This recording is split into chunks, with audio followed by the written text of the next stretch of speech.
Hi, నేను మీ ప్రవీణ్.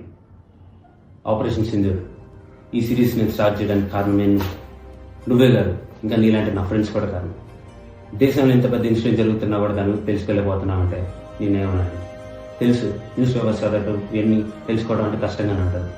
అందుకే ఈ సిరీస్ ద్వారా నీకెంతో సులువుగా అర్థమయ్యేటట్టు చెప్తాను, విను. ఈ ఆపరేషన్ సింధూర్ నీకు ఫస్ట్ అర్థం కావాలంటే జమ్మూ అండ్ కాశ్మీర్లో జరిగిన పహల్గామ్ అటాక్ గురించి తెలియాలి. ఈ అటాక్ 22 ఏప్రిల్ 2025 జరిగింది.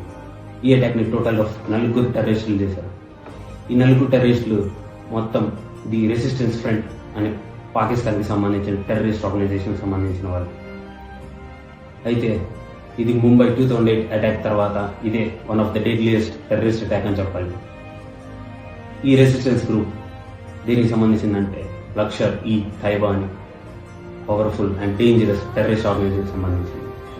ఈ లష్కర్-ఇ-తైబా మెయిన్ ఎజెండా వచ్చేసి కాశ్మీర్ని పాకిస్తాన్లో కలుపుకోవడం. ఇది చాలా డేంజరస్ అండ్ పవర్ఫుల్ ఆర్గనైజేషన్ అని, చాలా క్రూయల్గా జనాల్ని చంపుతారని యూఎస్ఏ రష్యా కూడా ప్రకటించింది.